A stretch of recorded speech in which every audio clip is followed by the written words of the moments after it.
Hello my dear student, welcome back on my YouTube channel. और आज मैं आप लोगों को एक ऐसे शख्सियत से परिचित कराने वाला हूं जिसने इस देश की अतीत को ही नहीं, इसके भविष्य को भी बदल दिया। तो जी हाँ, हम बात कर रहे हैं महात्मा गांधी का। तो चलिए शुरू करते हैं इनकी जीवन से संबंधित कुछ कहीं अनकहीं बातें। तो यहाँ पर कुछ कोटेशन दिए गए हैं, जैसे अपनी गलती को स्वीकारना झाड़ू लगाने के समान है जो धरातल की सतह को चमकदार और साफ कर देते हैं। तो ये कथन हमारे महात्मा गांधी के द्वारा दिया गया है। अगला है, केवल प्रसन्नता ही एकमात्र इत्र है जिसे आप दूसरों पर छिड़के तो उनकी कुछ बूंदें अवश्य ही आप पर भी पड़ती हैं। जो समय बचाते हैं वे धन बचाते हैं और बचाया हुआ धन कमाए हुए धन के बराबर है। यहाँ पर एक एक पंक्तियाँ इनकी जो कही गई हैं, ये जो है जीवन में चरितार्थ भी होती हैं। और अगर इसका अनुसरण करें तो हम लोग अपने जीवन को काफ़ी सुखमय बना सकते हैं। जैसे पहले वाले में इनकी जो वचन है, इसमें बताया गया कि अपनी गलती को स्वीकारना झाड़ू लगाने के समान है। यानी कि अगर हम अपनी गलती को स्वीकार करते हैं तो जिस तरह से हम लोग अपने कमरे में अपने आसपास झाड़ू लगाते हैं और उसकी साफ सफाई करते हैं, उसी तरह से हम अपने अंदर के दोषों की सफाई जो है अपनी गलती को स्वीकार करके करते हैं। और ठीक उसी तरह से केवल प्रसन्नता ही एकमात्र ऐसा इत्र है, यानी कि जो खुशी होती है एक ऐसा जो है ये इत्र है। एक इत्र मतलब समझ रहे हो ना, सेंट जिसको कहते हैं, ये सेंट है जिसे छिड़कने के बाद जो है कुछ बूंदे अवश्य ही अपने पर भी पड़ती है। तो जैसे हम इत्र पड़ते ही एक महक सी आती है, खुशी मिलती है, ठीक वैसे ही अगर हम प्रसन्न रहते हैं तो अगर दूसरों को प्रसन्न करते हैं तो खुद भी प्रसन्न रहते हैं। ठीक है। और समय को यहाँ पर धन से परिभाषित किया गया है, मतलब समान दिखाया गया है। जिस तरह से समय हम बर्बाद करते हैं वो हमारे लिए काफ़ी हानिकारक है, लेकिन अगर उसी धन को हम समय को बचाते हैं तो एक धन बचाने जैसा होता है। और जो भी समय बचाएंगे, जो भी धन बचाएंगी, वो कमाए हुए धन के बराबर ही होता है। तो ये थे कुछ गांधी जी के विचार।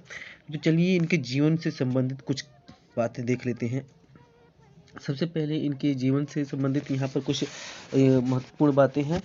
मोहनदास करमचंद गांधी इनका पूरा नाम था और इनके पिताजी का नाम करमचंद गांधी था और इनकी माताजी का नाम पुतलीबाई था। इनका जन्म दिनांक 2 अक्टूबर 1869 में हुआ था, जो कि हम गांधी जयंती के रूप में मनाते हैं 2 अक्टूबर को। और इनका जन्म स्थान गुजरात के पोरबंदर क्षेत्र में हुआ था, काठियावाड़ में। और राष्ट्रीयता इनकी भारतीय थी और इनका धर्म जो है हिंदू था। जात की ये गुजराती थे और इनकी शिक्षा जो है बैरिस्टर तक इन्होंने की थी, एलएलबी किया था। और पत्नी का नाम इनकी कस्तूरबाई माखनजी थी, माखनजी कपाड़िया थी, जिनको कस्तूरबा गांधी भी कहा जाता है। इनकी 4 संतानें थी, 4 पुत्र थे, जिनका नाम क्रमशः इस तरह से है: हरिलाल, मणिलाल, रामदास और देवदास। और इनकी मृत्यु 30 जनवरी 1948 को हुई थी। और इनकी मृत्यु जो है नाथूराम गोडसे ने की थी, गोली मारकर की। तो देख लेते हैं कुछ विस्तृत जानकारी गांधी जी के जीवन से संबंधित। तो महात्मा गांधी भारतीय इतिहास के एक ऐसे व्यक्ति हैं जिन्होंने देश हित के लिए अंतिम सांस तक लड़ाई लड़ी। वह आज़ादी के आंदोलन के एक ऐसे नेता थे जिन्होंने अहिंसा के मार्ग पर चलते हुए अंग्रेजी शासकों की नाक में दम कर दिया था। महात्मा गांधी को राष्ट्रपिता के नाम से भी संबोधित किया जाता है। उनकी सत्य और अहिंसा की विचारधारा से मार्टिन लूथर किंग और नेल्सन मंडेला भी काफ़ी प्रभावित थे। महात्मा गांधी ने अफ्रीका में भी लगातार 21 वर्ष तक अन्याय और नस्लभेदी के खिलाफ अहिंसक रूप से संघर्ष किया, जो अंग्रेजों को अफ्रीका में ही नहीं बल्कि भारत में भी महंगा पड़ा। यानी कि जिस समय यहाँ भारत में अंग्रेजों का शासन था, ठीक उसी समय जो है अफ्रीका में भी भारत की तरह अंग्रेजों का वहाँ पर भी शासन था। और वहाँ पर भी जो है गांधी जी ने अंग्रेजों को काफ़ी परेशान किया और यहाँ पर तो उन्हें यहाँ से भगा ही दिया। तो आगे देख लेते हैं मोहनदास करमचंद गांधी। ठीक है। इनका जन्म 2 अक्टूबर 1859 को गुजरात के पोरबंदर में हुआ था। और पुतलीबाई और करमचंद गांधी के 3 बेटों में से सबसे छोटे थे करमचंद गांधी। काठियावाड़ रियासत के दीवान थे। महात्मा गांधी ने अपनी आत्मकथा सत्य के साथ मेरे प्रयोग में बताया है कि बाल काल में उनके जीवन पर परिवार, माँ की धार्मिक वातावरण और विचार का गहरा असर पड़ा था। यानी कि जैसे उनकी माँ के विचार थे वैसे ही विचार इनके ऊपर भी पड़े। और राजा हरिश्चंद्र नाटक से बालक मोहनदास के मन में सत्यनिष्ठा के बीज पड़े। यानी कि इन्होंने पहली बार जब हरिश्चंद्र नाटक देखा तो हरिश्चंद्र एक ऐसे चरित्र थे जो कि सत्यवादी थे, और उन्हीं के उस चरित्र का प्रभाव इनके ऊपर भी पड़ा और तभी से ये भी सत्य बोलना शुरू कर दिए। मोहनदास की शुरुआती पढ़ाई लिखाई स्थानीय स्कूलों में हुई, और वो पहले पोरबंदर की प्राथमिक पाठशाला में और उसके बाद राजकोट स्थित एल्बर्ट हाई स्कूल में पढ़े। पढ़ने लिखने में वो औसत थे, और सन 1883 में करीब 13 साल की उम्र में 6 महीने बड़ी कस्तूरबा से उनका विवाह हो गया। और विवाह के 2 साल बाद गांधी जी के पिता का निधन हो गया, और पिता की मृत्यु के ठीक 1 साल बाद इनका एक पहली संतान हुई। लेकिन दुर्भाग्यवश जन्म के कुछ समय के बाद ही उस छोटे से बालक की मृत्यु हो गई। तो उम्मीद है ये इतना आप लोगों को समझ में आ गया। चलिए आगे देखते हैं। फिर बात आती है नवंबर सन 1887 में। ठीक है, अब उन्होंने अपनी मैट्रिक की परीक्षा उत्तीर्ण की, यानी कि पास की, और जनवरी सन 1888 में इन्होंने भावनगर में श्यामल दास कॉलेज में दाखिला लिया और वो यहाँ से डिग्री प्राप्त की। इसके बाद ये क्या कि ये सीधे लंदन चले गए और वहाँ पर इन्होंने बैरिस्टर बनकर लौटे। कहाँ पर लौटे? भारत लौटे।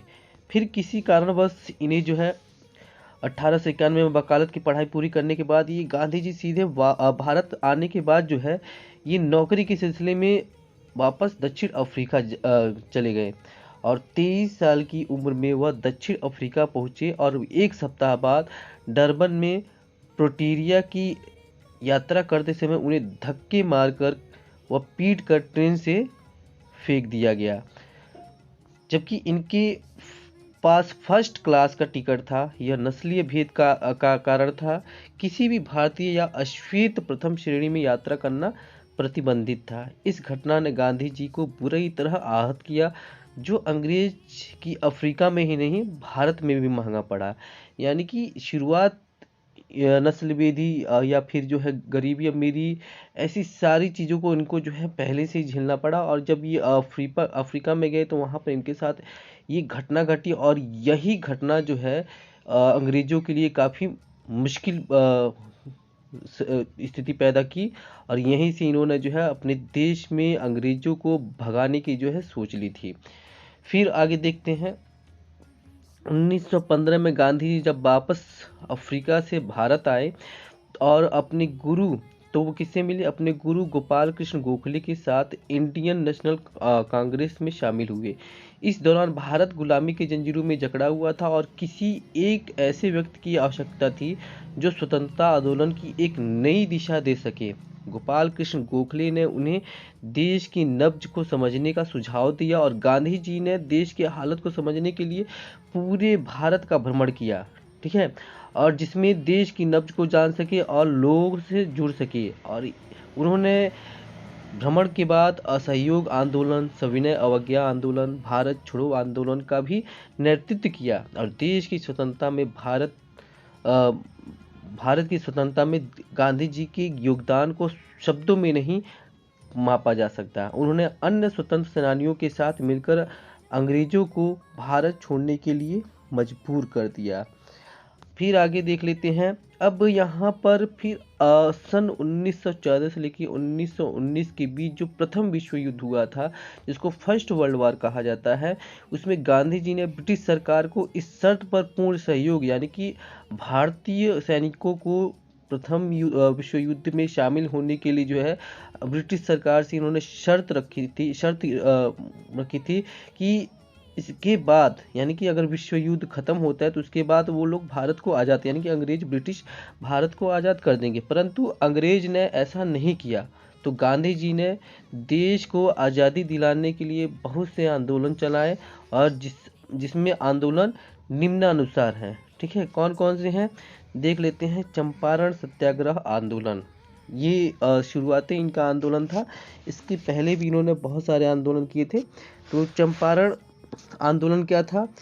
यह 1917 ईस्वी में प्रथम वास्तविक किसान सत्याग्रह था और 3/20 भाग पर अनिवार्य नील की खेती के विरुद्ध सत्याग्रह, जिसे तिनकठिया पद्धति भी कहा जाता है। ठीक है, और इसका कारण क्या था? एक समझौते में, यानी कि किसानों और जो किसान थे और जो किसान मालिक थे, ठीक है, खेतों के मालिक थे, और अंग्रेज थे, इन दोनों के बीच में जो एक समझौता हुआ था, 3/20वें भाग पर उनको नील की खेती करनी ही करनी है। और इसी पद्धति को, इसको एक पद्धति कहा जाता है जिसको तिनकठिया पद्धति कहा गया। और राजकुमार शुक्ल के अनुरोध पर फिर गांधी जी इस जो संघर्ष चल रहा था अंग्रेजों और किसानों के बीच में, इस संघर्ष में वो भी मध्यस्थता करने के लिए आए। और इसमें हुआ क्या कि अवैध वसूली जो 25% ले रहे थे, वो वापस करने के लिए सहमति हुई। और महात्मा गांधी का भारत में सत्याग्रह का प्रथम प्रयास था। और महात्मा गांधी के सफल चंपारण सत्याग्रह से प्रभावित होकर रविंद्रनाथ टैगोर ने उन्हें महात्मा की उपाधि प्रदान की थी। तो उम्मीद है ये समझ में आ गया। फिर बात कर लेते हैं अहमदाबाद मिल मजदूर आंदोलन, जो कि शुरू कब हुआ था? 1918 में। और इसका कारण क्या था? यह विवाद प्लेग जो बोनस को लेकर के था, और महात्मा गांधी ने मजदूरों को 35% बोनस दिए जाने का समर्थन किया था। अब भारत में होने वाली महात्मा की प्रथम भूख हड़ताल थी, और इसमें विशेष क्या था कि न्यायाधिकरण में 35% बोनस देने का निर्णय भी दिया। ठीक है, और फिर बात कर लेते हैं जो खेड़ा सत्याग्रह था 1918 में। इसमें क्या था? ये 1918 में हुआ था। खेड़ा यानी कि गुजरात में पड़ता है। ये एक सत्याग्रह आंदोलन था। और इसमें क्या था? फसल नष्ट हो जाने के बाद भी सरकार लगान वसूल रही थी। ओके, और महात्मा गांधी यहाँ सर्वेंट ऑफ इंडिया सोसाइटी के सदस्य विट्ठल भाई पटेल के साथ पहुंचे और किसानों से लगान देने को कहा। और इसमें विशेष क्या था कि सरकार ने महात्मा गांधी के सत्याग्रह के आगे विवश होकर के यह आदेश दिया कि लगान की वसूली केवल समर्थन किसानों से ही, जो समर्थ किसान है, जो देने लायक किसान है, उन्हीं से लिया जाए। और खेड़ा में ही महात्मा गांधी ने अपने प्रथम वास्तविक किसान सत्याग्रह को शुरू किया। आगे है खिलाफत आंदोलन। ये खिलाफत आंदोलन कब शुरू हुआ था? 1919 में हुआ था। ठीक है, और सर्वप्रथम असहयोग आंदोलन की अभिव्यक्ति भी थी। और प्रथम विश्व युद्ध के बाद ब्रिटिश व तुर्की के मध्य हुई सेवर्स की संधि से तुर्की के सुल्तान के समस्त अधिकार छीन लिए, और विश्व के सभी मुस्लिम तुर्की के सुल्तान को खलीफा मानते थे। और अतः इस कारण को लेकर के भारतीय मुसलमानों में रोष था। यानी कि जो प्रथम विश्व युद्ध हुआ था, वहाँ पे जो तुर्की सुल्तान थे, जिसको लोग खलीफा मानते थे, ठीक है, उनके जो भी अधिकार थे वो सारे के सारे अंग्रेजों ने छीन लिया था।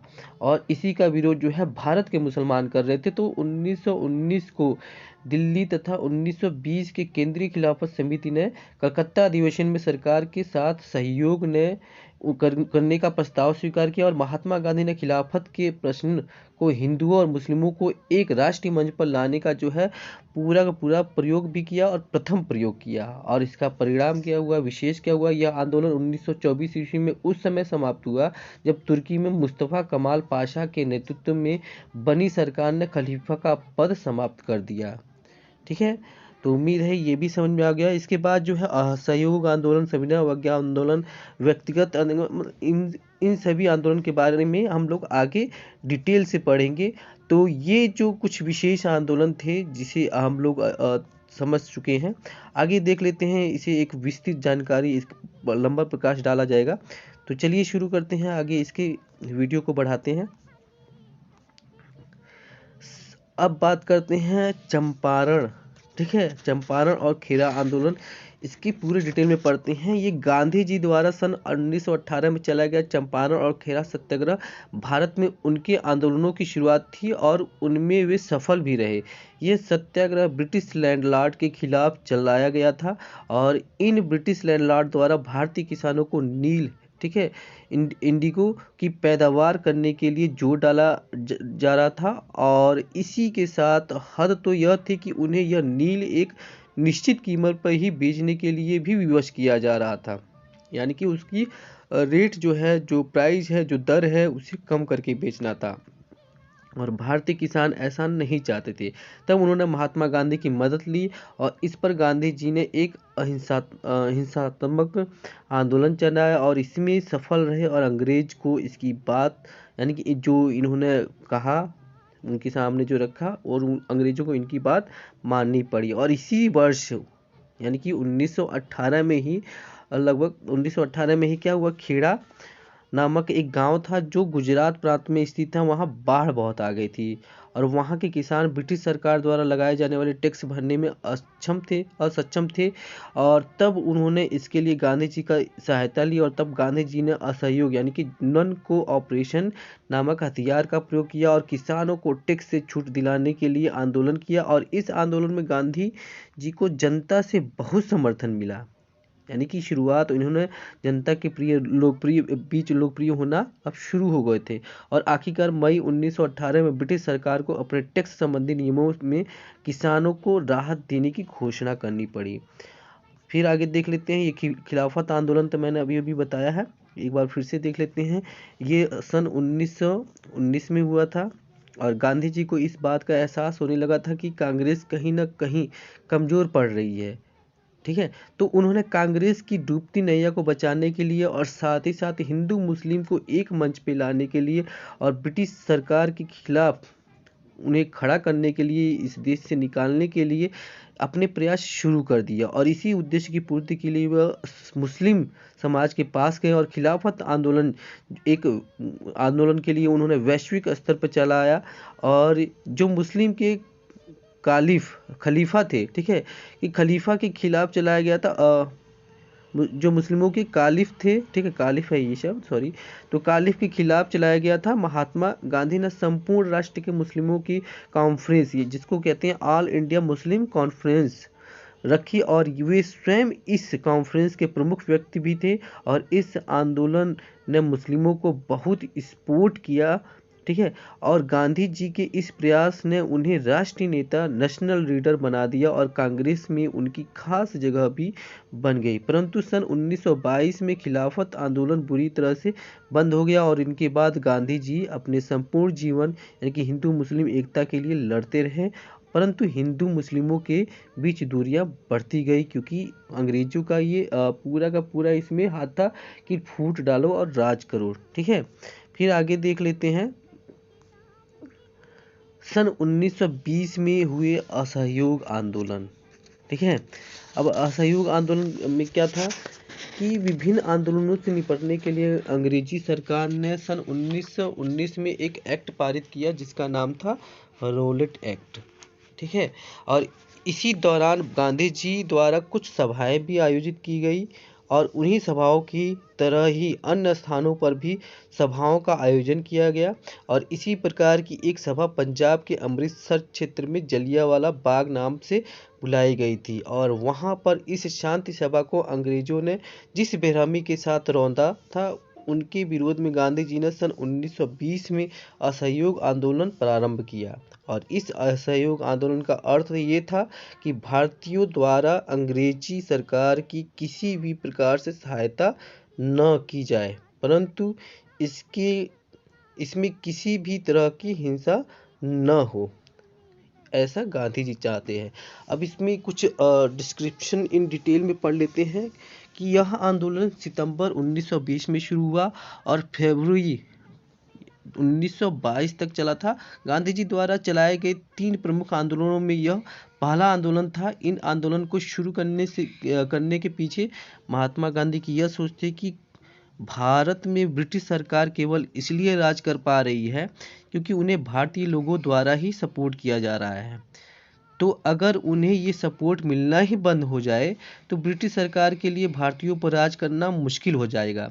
इसलिए गांधी जी ने लोगों से यह अपील की कि वे ब्रिटिश सरकार के किसी भी काम में सहयोग न करें, परंतु इसमें किसी भी प्रकार की हिंसात्मक गतिविधि शामिल न हो। लोगों को गांधी की यह बात समझ में आ गई और सही भी लगी। लोग बहुत बड़ी मात्रा में, बल्कि राष्ट्रव्यापी, जिसको कहते हैं नेशनल वाइड फॉर्म में, स्तर पर आंदोलन से जुड़े और ब्रिटिश सरकार को सहयोग करना बंद कर दिए। इसके लिए लोगों ने अपनी सरकारी नौकरियां, फैक्ट्री, कार्यालय आदि सब छोड़ दिया। लोगों ने अपने बच्चों को सरकारी स्कूलों और कॉलेजों से निकाल लिया, अर्थात हर वो प्रयास किया जिसमें अंग्रेजों को किसी भी प्रकार की सहायता न मिले।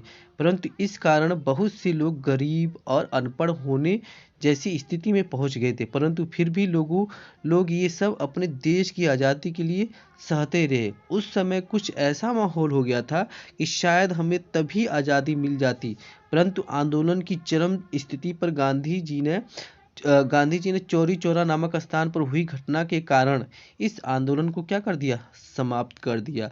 और आगे क्या होता है, ये चौरी चौरा घटना को भी हम देख लेते हैं। ये असहयोग आंदोलन संपूर्ण देश में अहिंसात्मक तरीके से चलाया जा रहा था। तो इस दौरान उत्तर प्रदेश के चौरी चौरा नामक स्थान पर जब कुछ लोग शांतिपूर्ण तरीके से रैली निकाल रहे थे, तब अंग्रेजी सैनिकों ने उन पर गोलियां चला दी और कुछ लोग की इसी में मौत हो गई। तब इस गुस्से से भरी भीड़ ने पुलिस स्टेशन में आग लगा दी और वहां उपस्थित 22 सैनिकों की भी हत्या कर दी। तब गांधी जी ने कहा था कि हमें संपूर्ण आंदोलन के दौरान किसी भी हिंसात्मक गतिविधि को नहीं करना था। शायद हम अभी आज़ादी पाने के लायक नहीं हुए हैं, और इस हिंसात्मक गतिविधि के कारण उन्होंने आंदोलन वापस ले लिया। यानी कि ये घटना कब की है, ये घटना 1920 से 22 के बीच की है। अगर उस समय देशवासियों ने एकजुट होकर के शांतिपूर्ण तरीके से किया होता तो उसी समय भारत आज़ाद हो गया होता। अब बात कर लेते हैं दूसरे बड़े आंदोलन की, जिसका नाम है सविनय अवज्ञा आंदोलन। और ये कब हुआ था, 1930 में हुआ था। उसी के साथ साथ नमक सत्याग्रह आंदोलन और दांडी यात्रा भी हुआ था, ठीक है, जिसे हम सिविल ओबीडिएंट मूवमेंट और साल्ट सत्याग्रह मूवमेंट और दांडी मार्च भी कहते हैं, ठीक है। अब देख लेते हैं इन तीनों को। सन 1930 में महात्मा गांधी ने अंग्रेजों के खिलाफ एक और आंदोलन की शुरुआत की और इस आंदोलन का नाम था सविनय अवज्ञा आंदोलन, सिविल ओबीडियंस मूवमेंट।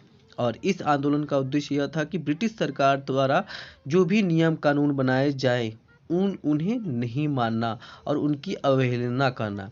जैसे ब्रिटिश सरकार ने कानून बनाया था कि कोई भी नमक नहीं बनाएगा, तो 12 मार्च सन 1930 को उन्होंने इस कानून को तोड़ने के लिए अपनी दांडी यात्रा शुरू की और वे दांडी नामक स्थान पर पहुँचे और वहां जाकर नमक बनाया था। और इस प्रकार यह आंदोलन भी शांतिपूर्ण ढंग से ही चलाया गया और इस दौरान कई लीडर और नेता ब्रिटिश सरकार द्वारा गिरफ्तार भी किए गए थे। अब इससे संबंधित कुछ विस्तृत जानकारी और भी देख लेते हैं।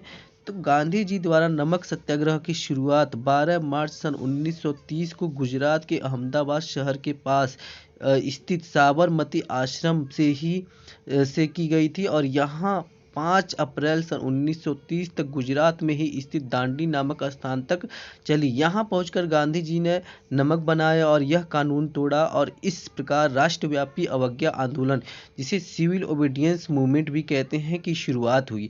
और यह भारत के स्वतंत्रता संग्राम में महत्वपूर्ण चरण था और ब्रिटिश सरकार द्वारा नमक बनाए जाने के एक अधिकार, जिसको मोनोपोली कहते हैं, पर सीधा प्रहार किया। और इसी घटना के बाद यह आंदोलन संपूर्ण देश में फैल गया था और इसी समय अर्थात 26 जनवरी 1930 को भारतीय राष्ट्रीय कांग्रेस ने पूर्ण स्वराज की भी घोषणा कर दी थी। महात्मा गांधी ने दांडी यात्रा 24 दिनों में पूरी की और इस दौरान उन्होंने साबरमती से दांडी तक लगभग 240 मील यानी कि 390 किलोमीटर की दूरी तय की थी और यहाँ उन्होंने बिना किसी टैक्स का भुगतान किए नमक बनाया। और इस यात्रा की शुरुआत में उनके साथ 78 स्वयंसेवक, जिसको वॉलंटियर भी कहते थे, और यात्रा के अंत तक यह संख्या हजारों में हो गई थी। और यहाँ वे 5 अप्रैल सन 1930 को पहुँचे और यहाँ पहुँचकर उन्होंने इसी दिन सुबह 6:30 यानी कि 6:30 बजे उन्होंने नमक बनाकर ब्रिटिश सरकार के खिलाफ अहिंसात्मक सविनय अवज्ञा आंदोलन की शुरुआत की। और इसे भी हजारों भारतीयों ने मिलकर सफल बनाया। और यहाँ नमक बनाकर महात्मा गांधी ने अपनी यात्रा जारी रखी और यहाँ से वे सीधे दक्षिण अफ्रीका की ओर के समुद्र तटों की ओर बढ़े। उनके पीछे उनका उद्देश्य इस समुद्र तट पर नमक बनाना तो था ही, साथ ही साथ वे कई सभाओं को संबोधित करने का भी कार्य कर रहे थे। उन्होंने धरसाना नामक स्थान पर भी ये कानून तोड़ा था। 4 से 5 मई सन 1930 अर्धरात्रि मिडनाइट को गांधी जी को गिरफ्तार कर लिया गया। उनकी गिरफ्तारी और इस सत्याग्रह ने पूरे विश्व का ध्यान भारत के स्वतंत्रता संग्राम की ओर खींचा और ये सत्याग्रह पूरे वर्ष चला और गांधी जी की जेल में रिहाई के साथ ही खत्म हुई। यानी कि जब उन्हें रिहाई दे दी गई तब जाके ये सत्याग्रह आंदोलन रोका गया। और तो वो भी इसीलिए क्योंकि द्वितीय गोलमेज सम्मेलन सेकेंड राउंड टेबल कॉन्फ्रेंस के समय वायसराय लॉर्ड इवनिंग नेगोशिएशन के लिए राजी हो गए थे, यानी कि बातचीत करने के लिए तैयार हो गए थे। और इस नमक सत्याग्रह के कारण लगभग 80,000 लोगों को गिरफ्तार किया गया था। गांधी जी द्वारा चलाया गया यह नमक सत्याग्रह उनके अहिंसात्मक विरोध के सिद्धांत पर आधारित था और इसका शाब्दिक अर्थ यह है कि सत्य का आग्रह, यानी कि सत्याग्रह यानी कि सत्य से आग्रह करना। कांग्रेस ने भारत को स्वतंत्रता दिलाने के लिए सत्याग्रह को अपना हथियार बनाया और उनके लिए इसके लिए गांधी जी को प्रमुख नियुक्त किया। और इसी के तहत धरसाना में जो सत्याग्रह हुआ था उसमें अंग्रेजी सैनिकों ने हजारों लोगों को मार दिया था, परंतु अंततः इसमें गांधी जी की सत्याग्रह नीति कारगर सिद्ध हुई और अंग्रेज सरकार को झुकना पड़ा। और इस सत्याग्रह का American activist Martin Luther, James Wavell आदि पर बहुत ही गहरा प्रभाव पड़ा और जो सन 1960 के समय में रंग भेद नीति, यानी कि काले और गोरे का जो भेदभाव चल रहा था वहाँ पर अल्पसंख्यकों यानी कि माइनॉरिटी के अधिकारों के लिए संघर्ष कर रहे थे, जिस तरह ये सत्याग्रह और अवज्ञा आंदोलन फैल रहा था, तो इसे सभी मार्गदर्शक के लिए मद्रास में राजगोपालाचारी और उत्तर भारत में खान अब्दुल गफ्फार खान को इसकी बागडोर सौंप दी गई थी। अब आगे देख लेते हैं गांधी जी द्वारा चलाया गया यह नमक सत्याग्रह उनके अहिंसात्मक विरोध सिद्धांत पर ही आधारित था और ये एक सत्य का आग्रह था। ठीक है, अब हम देख लेते हैं आगे की तरफ। सन 1942 में भारत छोड़ो आंदोलन यानी कि क्विट इंडिया मूवमेंट चला और 1940 के दशक में तक आते आते भारत आज़ादी के लिए देश के बच्चे बूढ़े जवान सभी में जोश और गुस्सा भर पड़ा था। तब गांधी जी ने इसका सही दिशा में उपयोग किया और बहुत ही बड़े पैमाने पर सन 1942 में भारत छोड़ो आंदोलन क्विट इंडिया मूवमेंट की शुरुआत की और यह आंदोलन अब तक के सभी आंदोलनों में सबसे अधिक प्रभावी रहा। यह अंग्रेज सरकार के लिए एक बहुत बड़ी चुनौती थी। यानी कि कहने का मतलब क्या है कि आज के परिवेश में जिस तरह से हम लोग स्वतंत्र हैं, अगर हम 1940 या 1920 के दशक में बात करें तो उस समय इतनी आज़ादी नहीं थी और इतनी बड़ी संख्या को देश के प्रति स्वतंत्रता के प्रति जागरूक करना एक बहुत ही मुश्किल भरा काम था। लेकिन यहाँ पर गांधी जी ने इस काम को भी बहुत ही बखूबी से अंजाम दिया।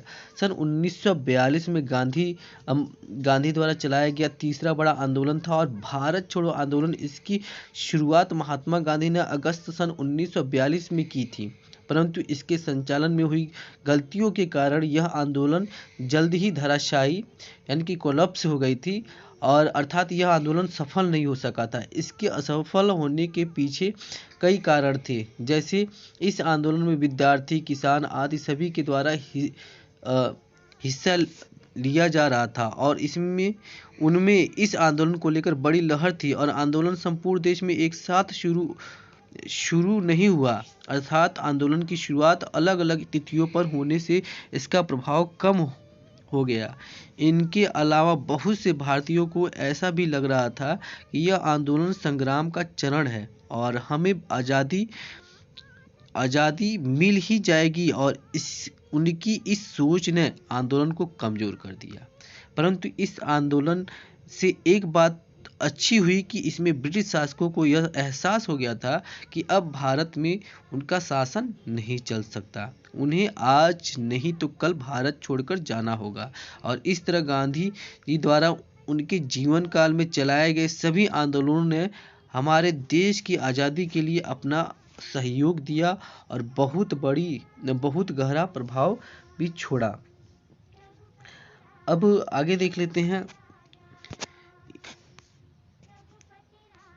गांधी जी की कुछ पुस्तकें हैं जो कि गांधी जी ने लिखी हैं। कौन कौन सी पुस्तकें हैं वो देख लेते हैं।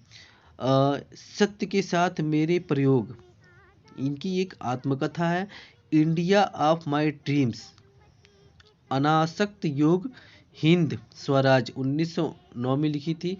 गीता माता, सप्त महाव्रत, गांधी जी का वास्तविक दर्शन व पश्चिमी सभ्यता का विरोध है, और सुनो विद्यार्थियों, इन्होंने लिखा है। फिर इनकी कुछ समाचार पत्र भी हैं।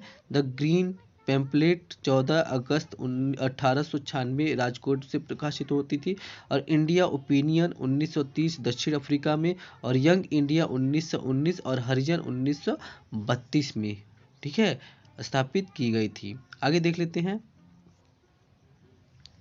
महात्मा गांधी की हत्या, ठीक है। अब महात्मा गांधी की हत्या 30 जनवरी 1948 दिन शुक्रवार को हुआ था, और दिल्ली के बिड़ला मंदिर में प्रार्थना सभा जाते समय शाम 5 बजे तक 17 मिनट पर 5:17 मिनट पर नाथूराम गोडसे ने महात्मा गांधी की हत्या कर दी। महात्मा गांधी की हत्या में प्रयुक्त अस्त्र 9 mm की स्वचालित इटली निर्मित बैरगट्टा गन थी, जिसकी क्रम संख्या 606824 थी और जिसका निर्माण 1934 में हुआ था। नाथूराम गोडसे को यह गन गंगाधर दत्तवंडे ने दी थी, जिसे उसने जगदीश प्रसाद गोयल से खरीदा था। घटना के बाद दिल्ली के तुगलक रोड पुलिस स्टेशन पर प्राथमिकी FIR दर्ज की गई थी। ये आप देख सकते हैं नाथूराम गोडसे का यहाँ पर इमेज बना हुआ है। इसके साथ साथ जो है आगे देख लेते हैं गांधी जी की मृत्यु पर एक अंग्रेज ऑफिस थे, उन्होंने क्या कहा था कि जिस गांधी को हमने इतने वर्षों तक कुछ नहीं होने दिया ताकि भारत में हमारे खिलाफ जो माहौल है और न बिगड़ जाए, और उस गांधी को स्वतंत्र भारत एक वर्ष भी जीवित नहीं रख सका। यानी कि पूरा जीवन उन्होंने जो है भारत को स्वतंत्र कराते हुए बिताया, लेकिन जब भारत स्वतंत्र हुआ तो उन्होंने क्या किया, हमारे देश की जो नाथूराम गोडसे थे उन्होंने उन्हें गोली मार दी, जो कि न्यायोचित नहीं था। अब जो भी कारण रहा हो, उनका व्यक्तिगत कारण रहा हो या सामाजिक कारण रहा हो, वो तो अलग बात है, लेकिन ये जो भी नाथूराम गोडसे द्वारा किया गया, ये इसको कुकृत्य ही कहा जाएगा, ठीक है। महात्मा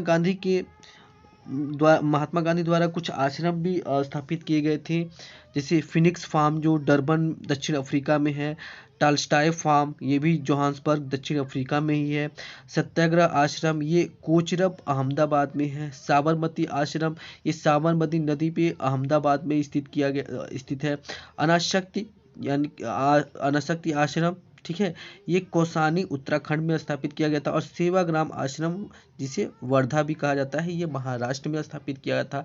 महात्मा गांधी की उपाधि भी थी।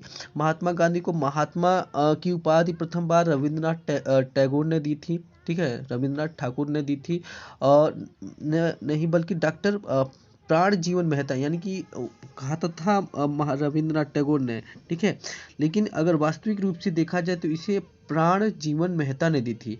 और यह दावा शिमला के इतिहासकार SR मल्होत्रा ने अपनी पुस्तक the Mahatma and the doctor में किया है। उन्होंने मेहता के जो मेहता थे, ठीक है, मेहता के गोपाल कृष्ण गोखले को लिखे उस पत्र को भी प्रकाशित किया है, जिसमें गांधी जी को प्रथम बार महात्मा कहा गया है।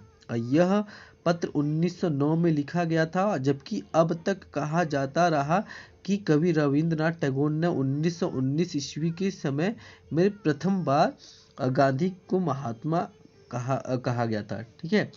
और महात्मा गांधी से संबंधित कुछ स्थल भी हैं, जैसे गुजरात का पोरबंदर जहां गांधी जी का जन्म हुआ था। ठीक है। वर्तमान में वो कीर्ति मंदिर कहा जाता है। मुंबई का मणि भवन, इसी भवन में अंग्रेजी साप्ताहिक यंग इंडिया और गुजराती साप्ताहिक नव जीवन का प्रकाशन शुरू हुआ था। बिहार का चंपारण, भारत में प्रथम सत्याग्रह यहीं से शुरू किया गया था। गुजरात का दांडी शहर, 12 मार्च 1930 को नमक सत्याग्रह शुरू किया गया था, जिसे दांडी मार्च के नाम से भी जाना जाता है। फिर गुजरात का साबरमती आश्रम, जो 1917 से 1930 तक रहे और गांधी का प्रतिज्ञा किए कि जब तक भारत आज़ाद नहीं होगा इस आश्रम में नहीं लौटेंगे। फिर महाराष्ट्र का सेवाग्राम, जो कि महाराष्ट्र के वर्धा में जिले जहाँ पर प्राथमिक शिक्षा नीति बनाई, जिसे वर्धा योजना भी कहा जाता है। पुणे का आगा खां पैलेस, जो 1942 और 44 तक यहीं रहे। और कस्तूरबा गांधी व महात्मा गांधी के सचिव महादेव देसाई का निधन भी यहीं हुआ था। कोलकाता का बेला घाट, जो कि 15 अगस्त 1947 को स्वतंत्रता के समय शांति वार्ता में व्यस्त थे। और फिर दिल्ली का गांधी स्मृति, जो 1947 से 48 तक जीवन के अंतिम दिन यहीं पर इन्होंने व्यतीत किया था। तो गांधी जी से संबंधित कुछ ये महत्वपूर्ण स्थल थे। आगे देख लेते हैं। गांधी जी ने स्वदेशी आंदोलन भी चलाया था, जिसमें उन्होंने सभी लोगों से विदेशी वस्तुओं का बहिष्कार करने की मांग, फिर स्वदेशी कपड़ों आदि के लिए स्वयं चरखा चलाने और कपड़ा भी बनाया। और गांधी जी ने देश विदेश में कुछ आश्रमों की भी स्थापना की, जैसे कि मैंने अभी बताया। टॉलस्टॉय आश्रम, भारत का साबरमती आश्रम बहुत ही प्रसिद्ध हुआ। और गांधी जी आत्मिक शुद्धि के लिए बड़े ही कठिन उपवास भी किया करते थे।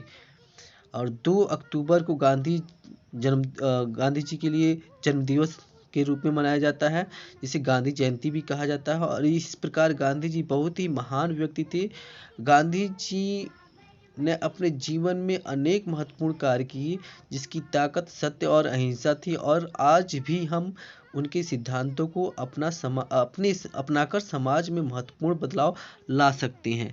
कहने का मतलब है, कोई भी काम अगर सत्य अहिंसा से होता है, ठीक है, और आज तो मुश्किल है इस समय भी, लेकिन फिर भी अगर सत्य अहिंसा से काम होता है तो वो अपने आप में एक बहुत बड़ी उपलब्धि है। ठीक, कहते हैं ना कि मारने वाले से क्षमा करने वाला सबसे बड़ा ताकतवर होता है, तो वही थे गांधी जी। तो आज के इस एपिसोड में हम लोगों ने जान लिया कि गांधी से संबंधित कुछ महत्वपूर्ण तथ्य। और फिर मिलते हैं हम अगले वीडियो में एक नए महापुरुष के लेकर के आएंगे और उनसे संबंधित संपूर्ण जानकारी लेके आएंगे।